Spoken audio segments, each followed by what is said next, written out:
Egipto es un país de un solo río. El Nilo discurre plácidamente, generando una verde ribera, rodeada por enormes desiertos. Es el más grande oasis en el desierto más grande del mundo. La tierra es sencilla, fácil de entender, con grandes paisajes que incitan a la contemplación. Todos los puntos del horizonte llevan a pensar en la inmensidad. Egipto es el país de un solo Dios.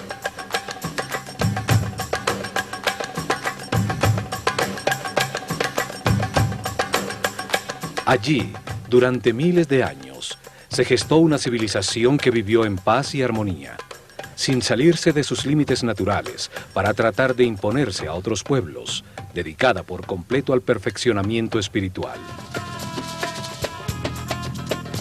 La imagen que se ha construido de esta civilización apenas deja ver la luz de sus logros.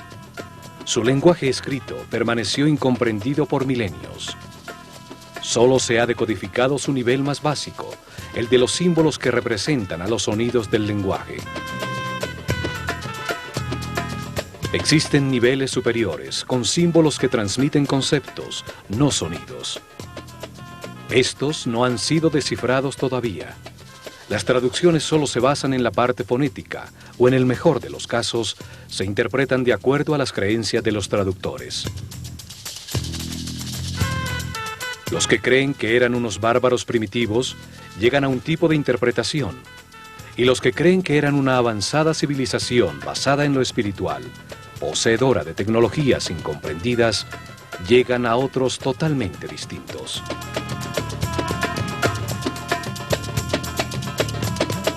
Los académicos religiosos crecieron influenciados por la imagen que el Corán y la Biblia proyectan de los egipcios como un pueblo déspota, que adoraban a muchos dioses. Por esta razón, cristianos, judíos y musulmanes no han podido reconocer que Egipto fue una de las fuentes que alimentó las raíces de sus propios credos.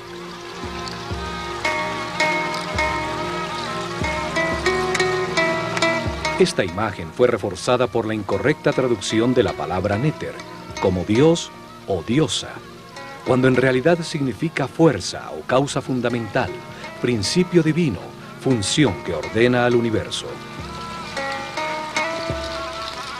Los Néters personifican atributos de Dios. Fueron una manera sencilla de explicar al pueblo que el único Dios responsable de la creación tiene distintas características.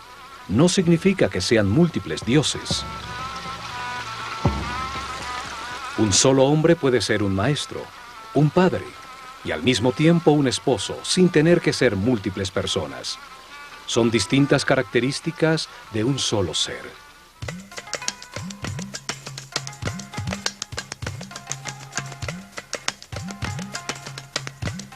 Para muchos historiadores, la civilización actual representa el momento de máximo progreso del hombre sobre la Tierra. Esta creencia también ha contribuido a proyectar una imagen equivocada de Egipto, porque no aceptan la información que la pueda poner en duda.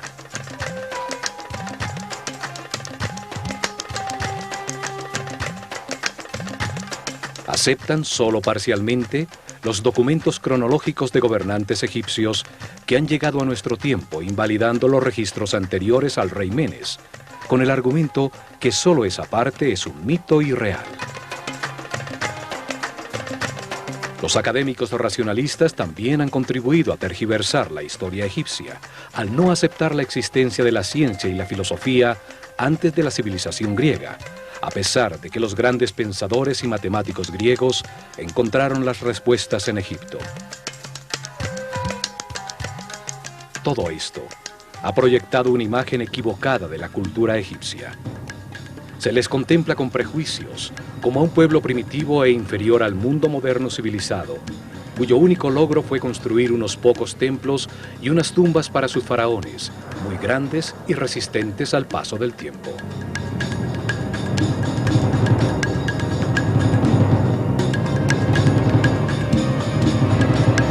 Estos programas buscan reexaminar su cultura, redescubrir sus templos para conocer las verdades talladas en sus muros, abrir una puerta a su concepción de la realidad, con una mentalidad libre que permita ver más allá de los mitos en los que los tenemos sepultados. Los antiguos egipcios entendieron el universo, sus leyes, procesos y propósito de una manera coherente, lógica, analítica y racional, que es una herencia importantísima para el hombre que comienza un nuevo milenio.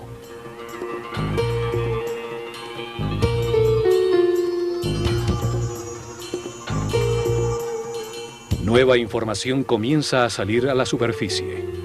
Estudiosos científicos y técnicos están encontrando pruebas de los increíbles avances tecnológicos, de la precisión absoluta de sus construcciones, del tamaño de sus proyectos. Sus logros han sido subestimados. El hecho de no imaginar ni entender su tecnología no quiere decir que no hayan movido de manera inexplicable enormes pesos desde grandes distancias, que hayan cortado, tallado y acoplado durísimas losas de granito y diorita con precisión atómica, solo posible con tornos y sierras ultrasónicas.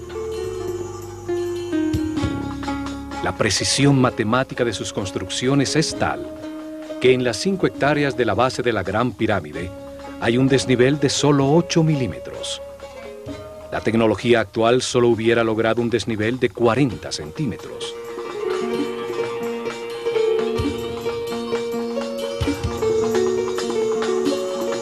Su sistema de medidas, basado en el hombre, dejó constancia exacta de las medidas del planeta, de los movimientos del sistema solar en la galaxia. Importantísima información sobre los ciclos cósmicos que determinan cataclismos periódicos no puede quedar relegada como un mito.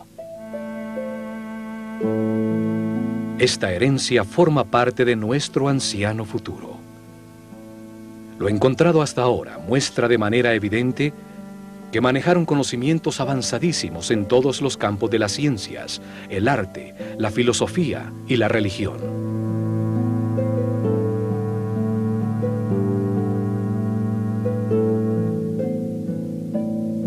Conocimientos que forman parte de una herencia aún más antigua de un período desaparecido de la humanidad, el llamado Atlante, anterior al diluvio universal, al que sobrevivieron unos pocos sacerdotes que construyeron las bases de este ciclo que vivimos. La humanidad tuvo un gran desarrollo sobre la Tierra. Unos pocos sacerdotes científicos, previendo la catástrofe, se prepararon para sobrevivirla. A ellos se debe la aparición súbita, sin ningún periodo de evolución, de todos los conocimientos egipcios. Estos sabios estructuraron una cerrada casta sacerdotal. Se organizaron en templos para que sus sucesores guiaran al pueblo en un proceso de perfeccionamiento espiritual que perduraría por miles de años. Fueron llamados los sacerdotes de la escuela de misterios de El Ojo de Horus. Eran los depositarios del conocimiento, y su visión de la vida sobre la tierra como un proceso de perfeccionamiento espiritual para convertir un hombre casi animal en superhombre determinó el camino de los egipcios. Su manera de entender el progreso como una evolución en los conocimientos sobre el universo es invaluable para el hombre occidental, que ve el progreso como la adquisición de comodidades materiales. La Escuela de Misterios aceleró el proceso evolutivo de una serie de iniciados que recibieron información para entender el mundo dual en que vivimos, de contrastes extremos, de luz y oscuridad, de miedo y amor. Así pudieron entender que en las distintas vidas se experimentan en carne propia estos extremos, como resultado de las decisiones que libremente se toman, lo que permite compararlos y comprender que es verdad. Cada vida es un paso necesario para añadir conocimiento. Los egipcios vieron al hombre como un modelo a escala del universo, que al entenderse a sí mismo puede encontrar verdades superiores, deducir aspectos de la realidad. Como es arriba, es abajo. Los sabios sacerdotes enseñaron que todo existe en una gran mente, que somos pensamientos de Dios, con la capacidad de crear en nuestro propio pensamiento. Todos somos aspectos de una única realidad. Todo es uno, uno es todo. Por eso, desarrollaron simultáneamente su ciencia, su arte, su religión y su filosofía, de una manera multidisciplinaria, conjunta, sin especializaciones que ciegan.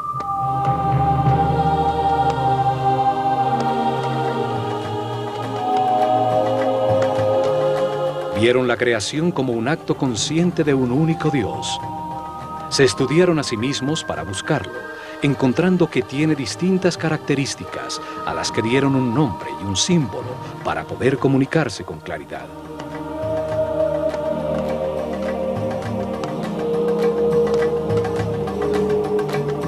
Llamaron Atum a la característica de Dios inmanifestado, cuando no ha creado el universo, y este solo existe como potencia dentro de él.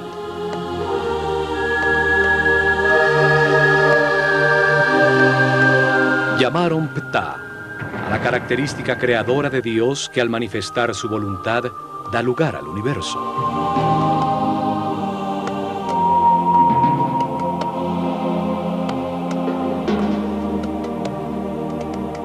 Llamaron Amón a la característica de Dios que hace al hombre libre de crear en su propia mente a su propia imagen y semejanza.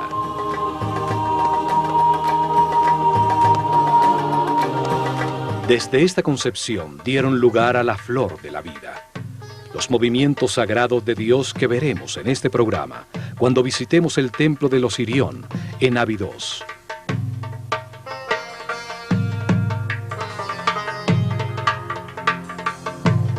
Los templos fueron instrumentos científicos de alta precisión para medir y registrar los movimientos de los astros. Su herencia nos dice que los astros determinan los ciclos del universo, los procesos que vive el hombre y la humanidad. En los templos concentraron los conocimientos que encontraron mientras se estudiaban a sí mismos en un proceso dirigido de perfeccionamiento espiritual. Allí desarrollaron simultáneamente las ciencias, el arte, la religión y la filosofía en un solo todo dinámico, pues creían que ningún aspecto de la realidad estaba separado del otro. Alrededor de los templos, guiada por seres muy evolucionados espiritualmente, creció una de las civilizaciones más incomprendidas y más avanzadas sobre la Tierra. Es hora de recuperar nuestra herencia.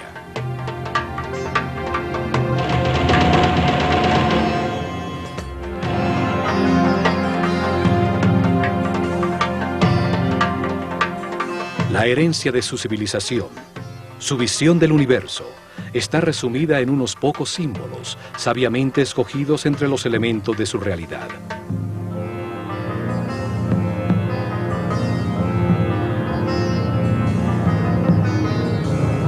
La utilización de una imagen simbólica tiene la ventaja que expresa un pensamiento de una manera muy simple, más allá del lenguaje, y su significado puede ser entendido miles de años después de haber sido dibujado, pues la imagen de un halcón o una postura humana nunca cambian.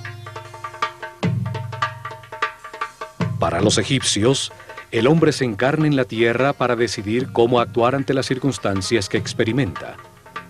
Al comparar los resultados de sus actuaciones, aprende y se perfecciona.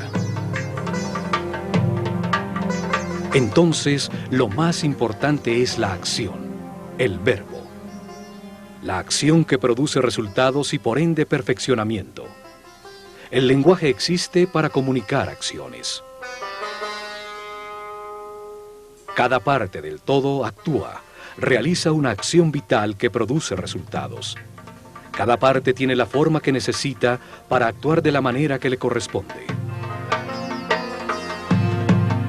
Los egipcios expresaron sus ideas a través de 3 tipos de símbolos o de escrituras. Son llamadas escritura hieroglífica, hierática y demótica.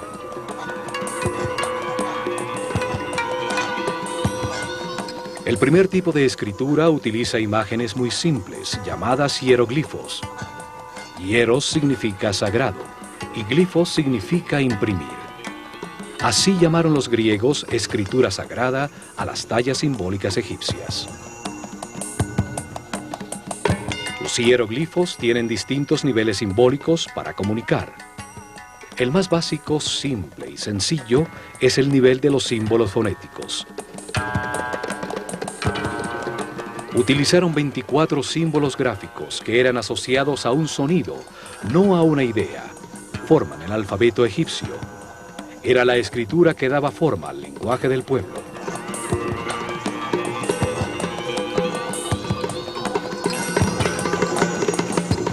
Son el primer alfabeto utilizado por el hombre, del cual se derivaría el alfabeto fenicio, y de este, el alfabeto griego.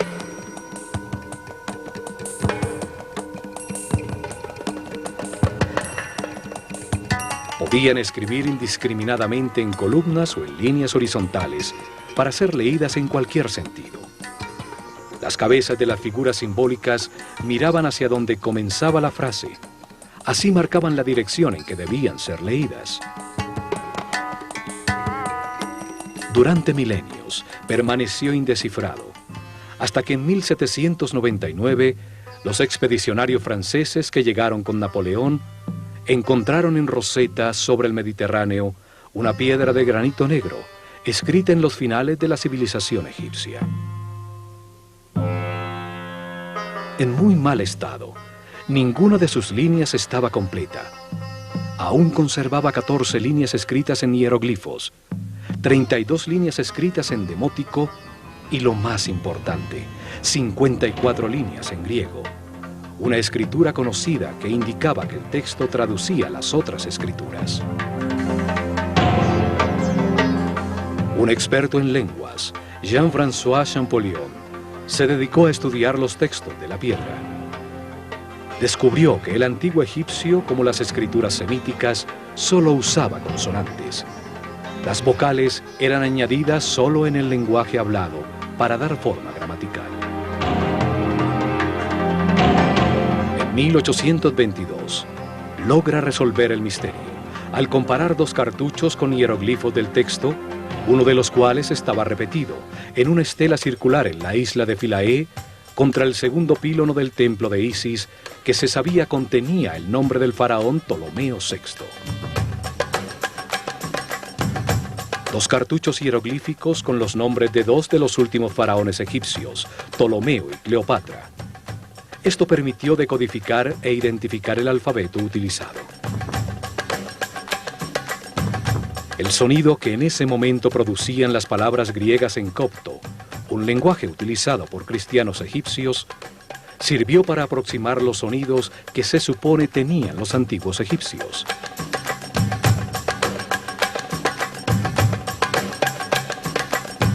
Así se logra descifrar el primer nivel con los 24 símbolos tallados hace miles de años.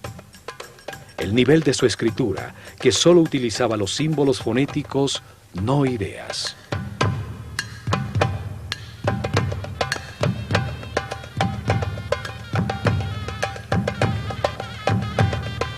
Pero existe un nivel más alto de comunicación en la misma escritura hieroglífica.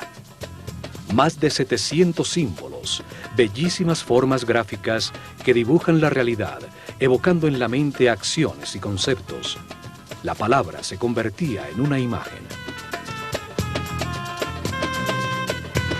Símbolos que imitan las formas de la naturaleza, escogidos por la acción que traen a la mente. Un pájaro evoca el vuelo, la libertad. Si es un halcón, añade en la mente lo agudo de su vista.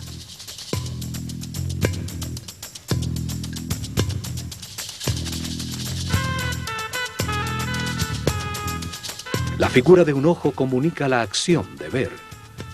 Cada símbolo está diseñado para revivir las experiencias que su forma le produjeron en la vida.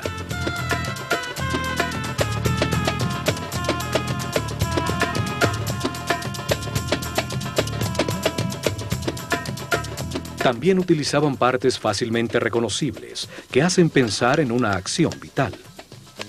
Dos brazos elevados hacen pensar en orar. 2 piernas evocan la acción de caminar. Un brazo extendido, señalar.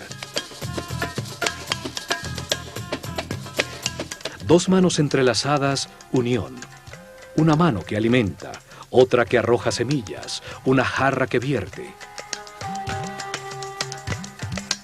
Símbolos que retratan elementos fabricados por el hombre, que al ponerlos en acción producían un efecto. La herramienta comunica el tipo de trabajo que se puede hacer con ella. Un arado, un rastrillo, una red. Además de la escritura hieroglífica, existió una segunda forma de escritura llamada hierático. Solo era utilizada en las comunicaciones oficiales y comerciales. La tercera forma de escritura solo existió en los últimos años de la civilización, cuando alrededor del año 700 a.C., los escribas que copiaban los textos antiguos simplificaron aún más los símbolos del hierático hasta volverlo casi taquigrafía. Es llamada demótico.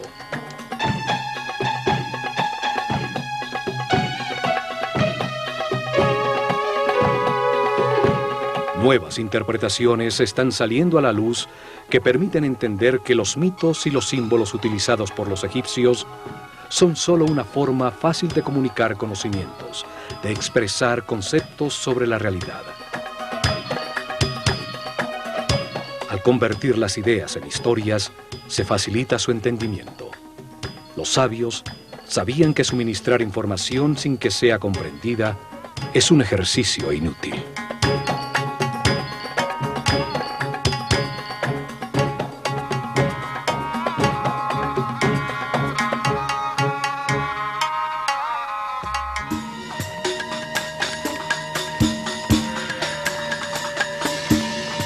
Hay 3 templos muy antiguos, de los comienzos de su civilización, realizados con la misma técnica constructiva. Tienen el mismo estilo arquitectónico, masivo, muy simple y pesado, que nunca fue utilizado nuevamente en todo Egipto.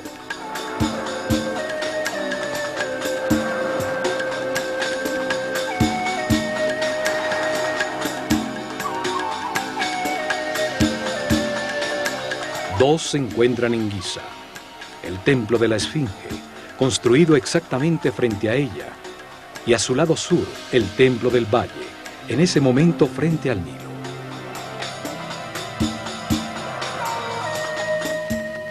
El tercero es el masivo Osirión, construido en Abidos.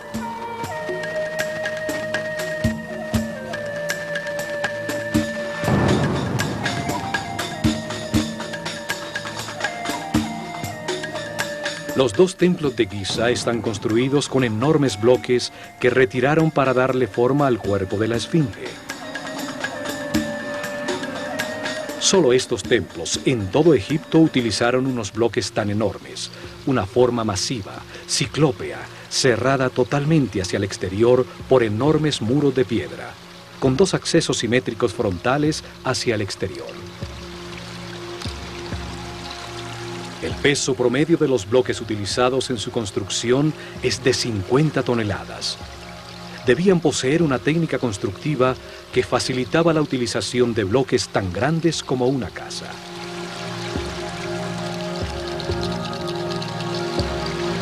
Tampoco utilizaron bloques regulares. Todos eran distintos, con sus lados cortados en distintos ángulos, sobre los que encajaban de manera exacta y milimétrica los que colocaban encima. Otra particularidad de estos templos es que los bloques esquineros están cortados de manera especial. El bloque forma parte de los 2 muros para permitir que la energía del edificio se moviera de un lado al otro sin interrupciones. Esto obligaba a que la totalidad del bloque tuviera que tallarse en algunos casos más de 30 centímetros para formar la esquina. En la naturaleza orgánica no hay ángulos rectos. Una esquina es una articulación que permite el flujo de las energías y el fluir de los líquidos.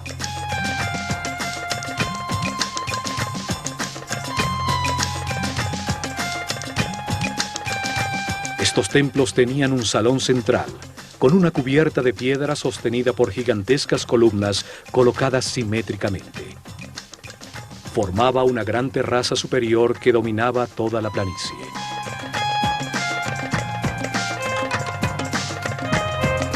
Sus muros y columnas no tenían ningún tipo de ornamento o hieroglifo, y sus pisos son de alabastro. El salón era alumbrado por tragaluces en el techo de piedra que dejaban entrar un chorro de luz directamente sobre las estatuas de los néters, similares a esta de Sekhmet en el templo de Karnak. Estos templos fueron utilizados desde el Seb Tepi, el momento en que comenzó la nueva etapa después del diluvio, en ceremonias iniciáticas de los sacerdotes de la Escuela de Misterios del Ojo de Horus.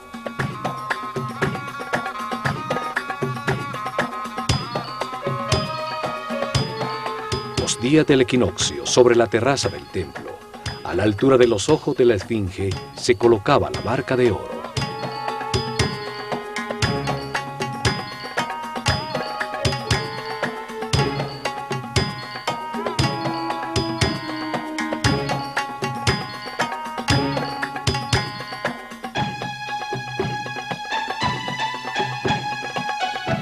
Símbolo del proceso evolutivo del hombre en su camino de reencarnaciones sobre la tierra y del recorrido del sol en el cielo. A su alrededor se realizaron las ceremonias mientras la esfinge contemplaba la salida del sol en el horizonte frente a ella, y en las noches la aparición de las estrellas de la constelación de Leo.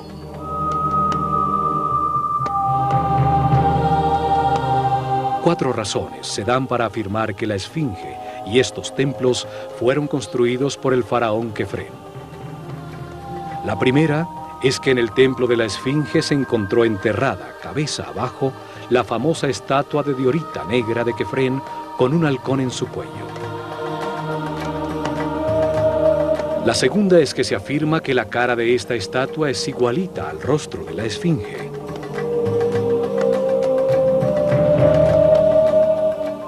Encontramos que sus facciones son muy distintas a las de Kefren. La tercera es que entre los brazos de la esfinge se encontró una estela tallada por Tutmosis IV, que en una de sus líneas tiene la sílaba Kef, a pesar de que la misma estela afirma que la esfinge estaba allí desde el comienzo de los tiempos, el Seb Tepi. La cuarta es que por todo esto a Kefren se le atribuye también la construcción de la pirámide central de Giza, que tenía adosado a su fachada un templo que estaba unido por un camino cubierto de 500 metros al llamado Templo del Valle.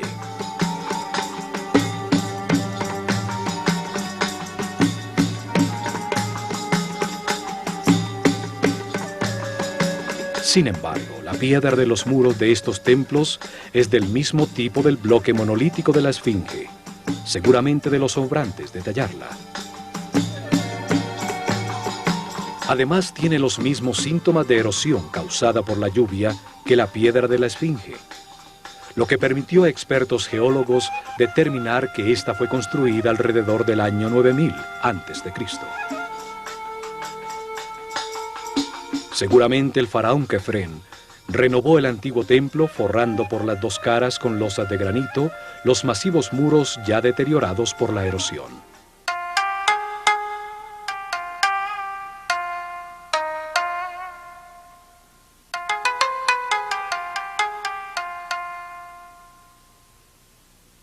Los antiguos dividieron la parte verde habitable de Egipto en dos grandes zonas con distintas características definidas por la forma del mismo río Nilo. El delta, cuando el Nilo se abre para llegar al Mediterráneo, forma un valle fértil. Es llamado el Bajo Egipto. Su símbolo hieroglífico es una abeja, y el faraón ciñe una corona roja para mostrar su autoridad en esta zona. El larguísimo y estrecho corredor verde a ambos lados del Nilo, en su recorrido desde la frontera con Nubia hasta el sitio donde comienza el delta, es llamado el Alto Egipto. Es simbolizado en su escritura por un arbusto y el faraón ciñe una corona blanca que representa su poder sobre ese territorio.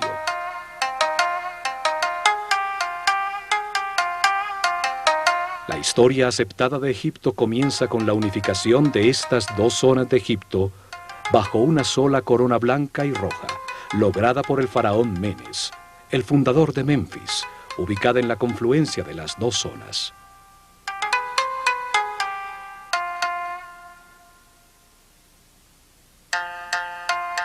En Abidos, al sur, en el Alto Egipto, existen dos templos, uno al lado del otro.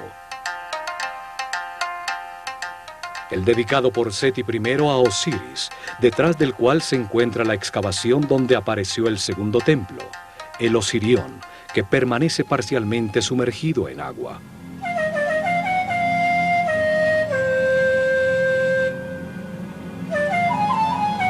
El nivel freático impidió los trabajos de restauración, pues el agua fluía dentro del templo más rápidamente que lo que las bombas podían sacarla.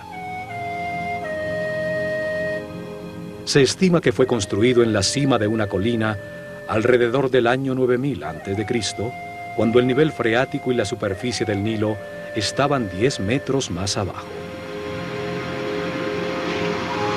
Fue el primer templo en Egipto dedicado a explicar la vida como parte de un camino de reencarnaciones sucesivas que permiten ir adquiriendo información sobre el universo, evolucionando de la ignorancia a la sabiduría. Su masiva arquitectura sin ningún tipo de jeroglifos, con losas y piedras supremamente pesadas y de corte muy grande, es muy similar a los templos frente a la Esfinge. Enormes bloques irregulares, todos distintos entre sí, con cortes que asombran por su precisión, juntas de construcción y exactitud de ensamblaje.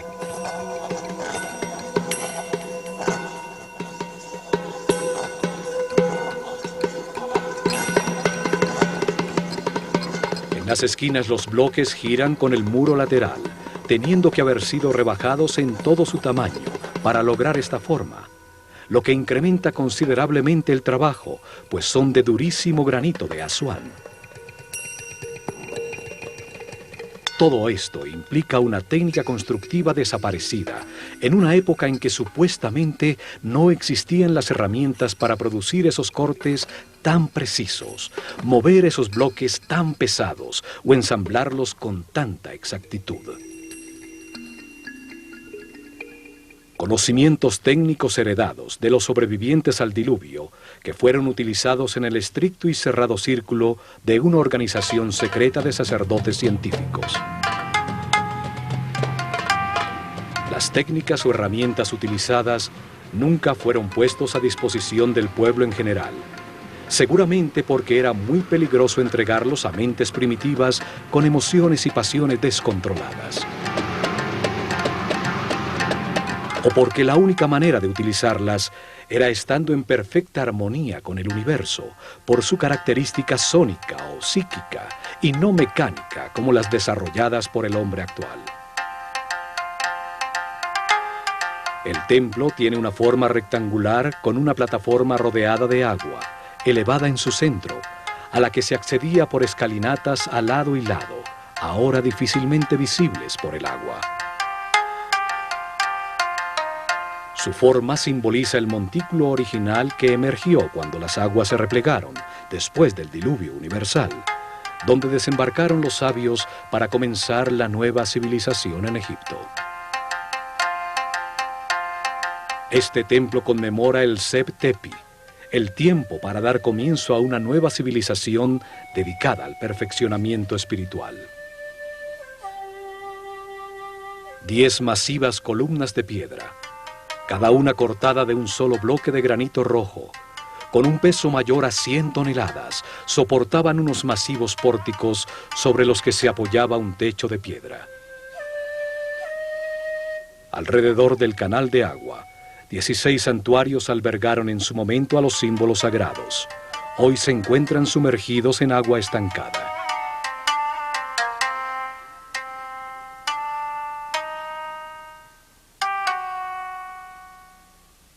En la esquina superior de uno de esos enormes pilares se encuentran a lado y lado dos extraños círculos con geométricas figuras en su interior que se tocan en sus bordes.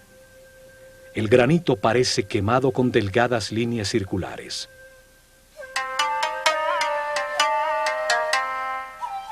Se trata de la flor de la vida, un símbolo de geometría sagrada egipcia que muestra los movimientos iniciales de Dios para crear el universo.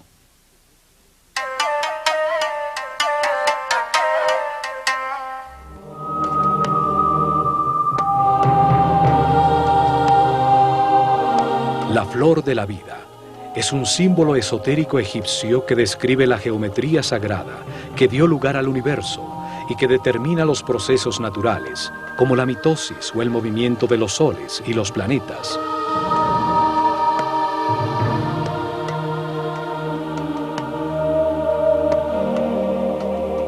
Una forma que conceptualiza a la vida como un proceso en el tiempo, el contenedor de los ritmos, de las horas, los días, los meses, los movimientos de los cuerpos celestes, durante los cuales la idea toma forma, la semilla germina.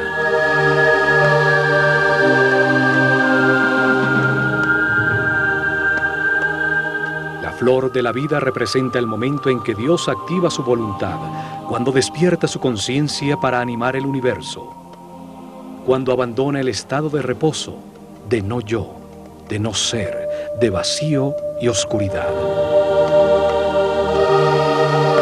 Es el momento en que Atum-Ra, el Dios inmanifestado, se transforma en Ptah, el Dios creador de todo lo que existe. El Fiat Lux, el momento en que nace la flor de la vida y todo comienza su primera ronda. Para los egipcios, los movimientos de Dios comienzan desde un punto central conceptual, el ojo de Horus, desde donde sale la flor de la vida, cuyo fruto es el universo, la creación. El punto es la referencia para saber que existe el movimiento. En él comienza su geometría sagrada. Desde allí Dios crea el primer espacio virtual del universo.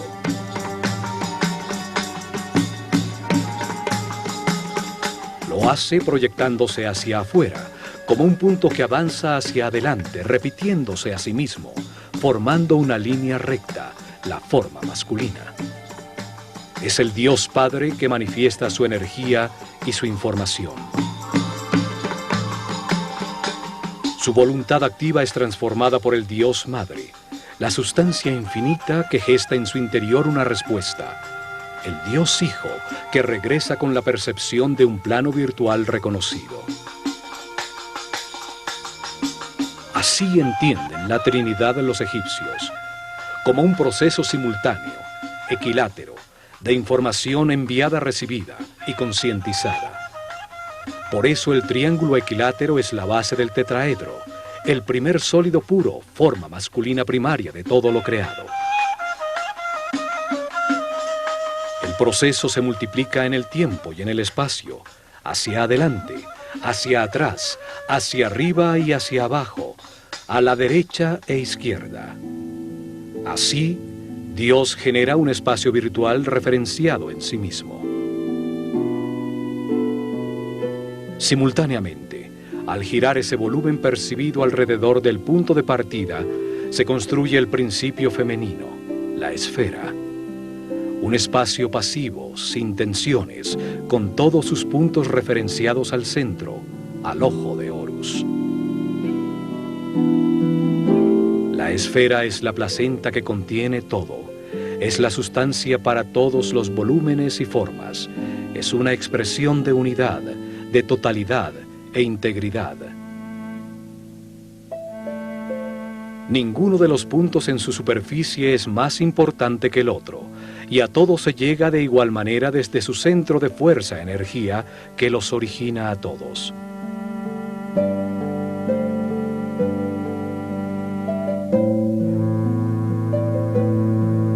Átomos, células, semillas, planetas y soles, todos hacen eco a esa forma de unidad y potencialidad. La primera esfera virtual contiene los 5 modelos de poliedros regulares, sólidos con todos sus lados y ángulos iguales. Son llamados los sólidos platónicos, en homenaje a Platón, quien aprendió la flor de la vida de maestros egipcios.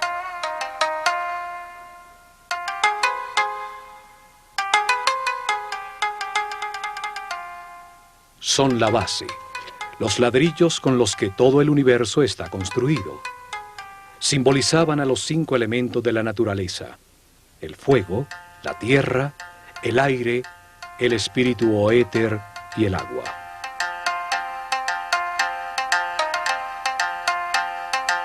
Así Dios comprendió, creó y percibió, desde su centro de fuerza y energía, el primer espacio finito que simboliza a la tierra dentro del infinito, el cielo.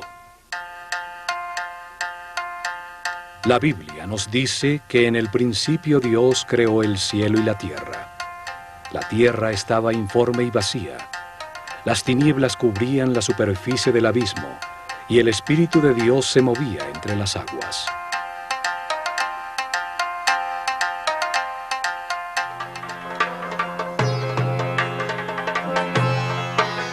Realiza entonces su primer movimiento, desplazándose desde el centro de la primera esfera conocida hasta llegar a su borde, a la membrana o perímetro del espacio. Desde ese nuevo punto central se repiten los movimientos que ya conocemos, generándose una nueva esfera. En la intersección de las 2 esferas iguales se genera la forma más importante de todas las existentes. Es llamada el Veshika Pisces y simboliza al Verbo Divino. Los egipcios creían que desde allí salieron los números, los 7 sonidos fundamentales, las letras y toda la sabiduría de la creación. Tiene la misma forma del ojo y de la boca humana. En su interior caben exactamente 2 triángulos equiláteros, que al ser contenidos en un rectángulo, son la base de la proporción áurea, la divina proporción. Esta proporción fue utilizada en todos sus templos, como en el Osirión, para relacionar las 3 dimensiones entre sí y a estas con la naturaleza. De allí se derivan todas las relaciones matemáticas fundamentales y los números más importantes como Phi y Pi. También simboliza la visión compartida, el mutuo entendimiento entre individuos iguales, tierra común. El Veshika Pisces es el espacio compartido, la intersección entre la esfera inicial y la nueva que es generada desde su borde. A partir de esta nueva esfera conocida, se repiten sucesivamente los movimientos hacia la membrana exterior para generar una nueva esfera. Cada una de ellas es una nueva dimensión, un nuevo sonido en la escala musical, un nuevo color en la escala cromática. Así se van construyendo 4 esferas, 5 esferas, 6 esferas, y en ese momento se llega a la 7ª y última esfera, con la que se cierra el primer ciclo y se completa la semilla de la vida.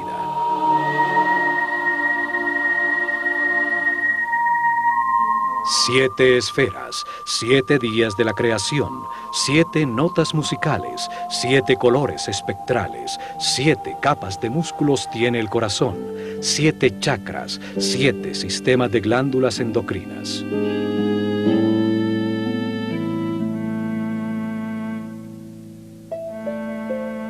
Este patrón geométrico se repite infinitamente, es la base de todo lo que existe. Siguiéndolo, la naturaleza hace crecer las flores, construye una a 2, a 4, a 8 células primarias, y así el cuerpo humano o las galaxias. Al expandirse como una eterna espiral, va generando nuevas esferas. En la tercera ronda de giro se completan las 19 esferas que conforman la flor de la vida.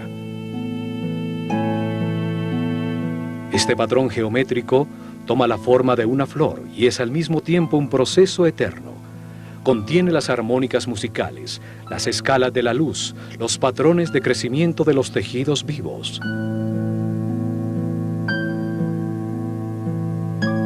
Cada esfera tiene la misma potencia para desarrollarse que la original. Así, la flor de la vida da lugar al fruto de la vida que genera su propia flor. Cada esfera guarda en su interior los 5 sólidos platónicos. La unión de la energía masculina y femenina, la recta y la curva, las 2 matrices geométricas que son la base de toda la realidad existente.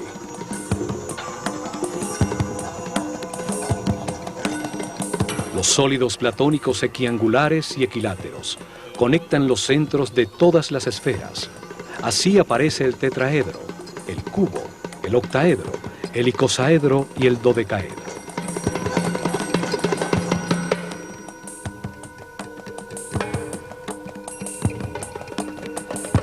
Son símbolos de la inseparable relación entre las partes y el todo. Forman un principio de unidad para toda la geometría de las formas existentes, sin importar su diversidad. Patrones, diseños y estructuras que existen en la naturaleza, desde la más pequeña partícula a expresiones de vida reconocibles por el ojo humano, hasta el gran universo. Todo sigue un arquetipo geométrico que nos revela la naturaleza de cada forma.